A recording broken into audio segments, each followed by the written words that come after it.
안녕하세요. 눈을 떠요 부인입니다.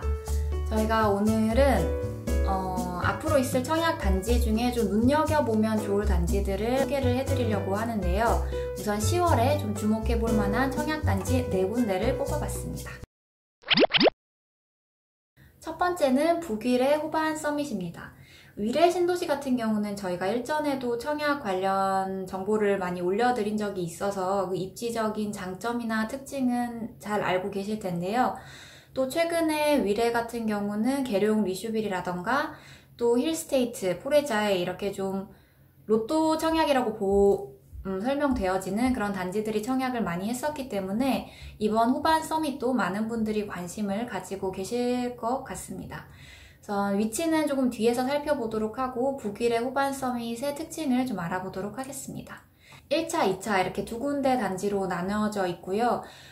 위례 신도시 같은 경우는 서울시 송파구와 성남시, 하남시 이렇게 세 군데가 묶여져서 만들어지는 신도시인데요. 호반 서밋 같은 경우는 서울시 송파구에 위치한 위례 신도시 공공택지 분양입니다.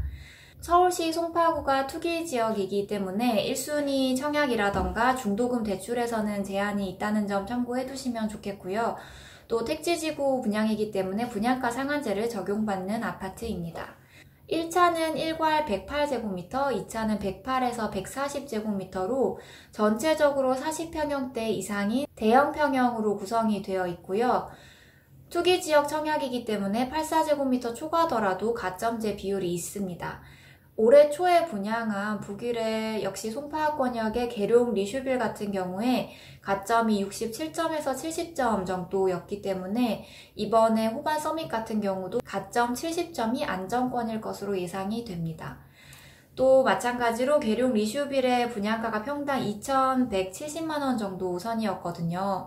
그래서 지금 호반 서밋 같은 경우도 이 2,170만원에서 한 2,200만원대 사이에서 조율이 될 것이라고 보이는데요. 지금 호반 서밋이 송파구 분양가 심의 단계에 좀 걸려 있는 상태예요.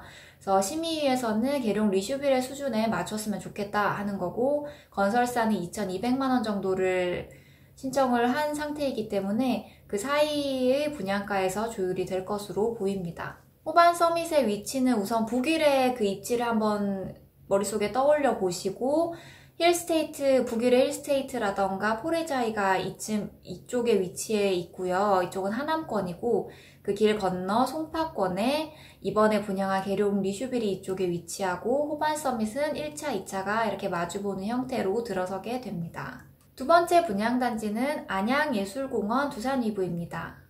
우선 안양예술공원 두산위브 같은 경우는 안양시 만안구에 위치하고 있기 때문에 비조정지역 청약입니다. 아시다시피 비조정지역 청약은 1순위라던가 중도금 대출에서 상대적으로 굉장히 자유로운 면이 있기 때문에 조금은 접근하기 편한 청약이라고 보실 수 있고요. 두산위브는 39, 46, 그리고 59, 74, 84 이렇게 중소형 평형대로 구성이 돼 있고, 안양예술공원 두산위브 같은 경우도 입지는 뒤에서 한번 지도로 보겠지만 이 안양예술공원 일대의 재개발 지역으로 정비사업으로 청약을 하는 곳이고, 두산위브가 분양을 하고 나면 그 다음 안양예술공원 자이도 분양을 할 예정입니다. 안양예술공원은 이름에서 느껴지는 것처럼 숲세권이 굉장히 큰 강점인 지역이고요. 또 여러 방면으로 고속도로 접근이 좋아서 교통면에서도 장점이 있습니다. 인근에 관악역과 안양역이 있는데요.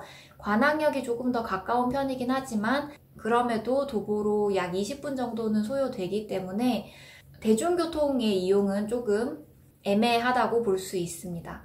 또 이제 예술공원이 말 그대로 예술공원, 그리고 등산로, 캠핑장 이런 것들이 모여있는 굉장히 큰 공원이거든요.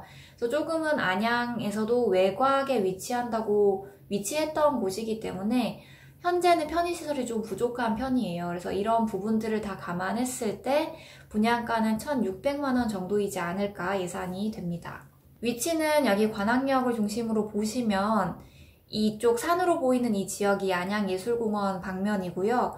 말씀드렸던 안양예술공원 두산위브가 이쯤에 위치를 하고, 자이 같은 경우는 예술공원으로 들어가는 길목, 사거리에 위치하게 됩니다. 이쪽에 이 부분에는 일부 지금 아파트들이 들어와서 주거단지가 형성되어 있는 상태고, 지금 예술공원과 자이로 새 아파트들이 들어서게 되면 조금은 변화가 있을 것 같긴 합니다. 세 번째는 고양시 대곡역 두산위브입니다. 역시나 두산위브고요. 고양시 같은 경우는 조정 대상 지역이죠. 그래서 일부 청약에 제한이 있는 점 잘 알고 계실 거고, 또 이 대곡역 두산위브 같은 경우는 능곡 뉴타운의 첫 번째 분양 단지입니다. 위치는 또 뒤에서 같이 살펴보기로 하고요. 이게 능곡 재개발 구역 중에 한 군데인 곳인데 이름은 대곡역 두산위브라고 지었어요. 제 생각에는 이제 대곡역에 호재가 있기 때문에 그 부분을 아파트 명에 좀 반영을 한 것이 아닌가 하는 생각이 드는데요. 실질적으로 대곡역 두산위브에서는 대곡역보다는 능곡역이 좀 더 가까운 편이고 이용하기에도 능곡역이 조금 더 편리합니다.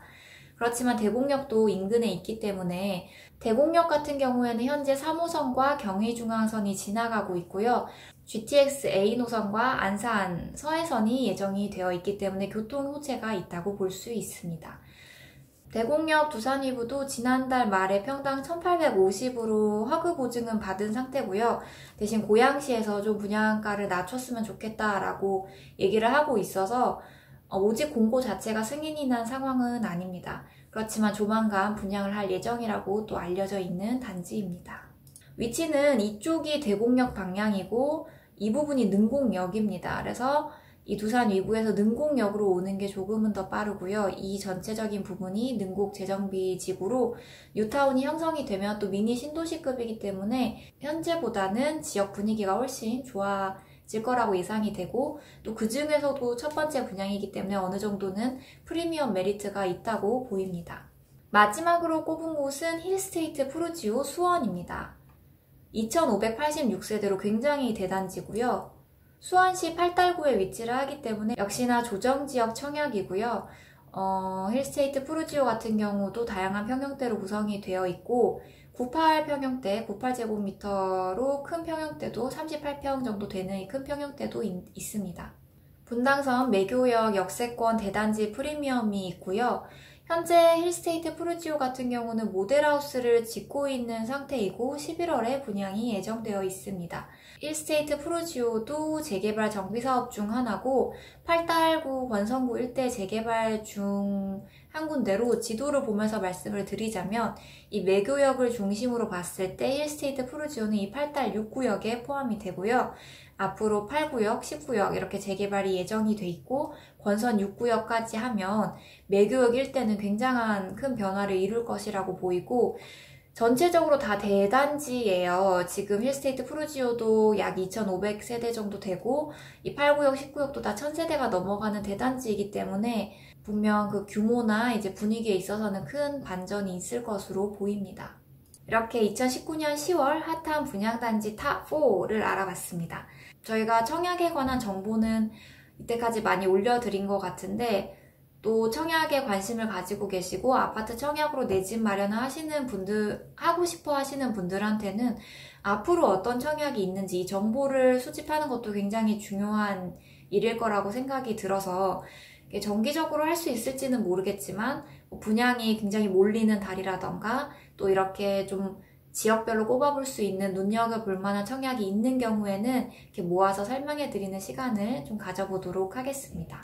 오늘 소개해드린 청약 단지들 중에서도 관심을 기울이고 계시는 지역, 관심을 가지고 계셨던 아파트가 있으셨다면 청약 자격 요건과 자금 계획을 잘 세우셔서 청약에 도전해 보시고 또 좋은 결과 있으셨으면 좋겠습니다.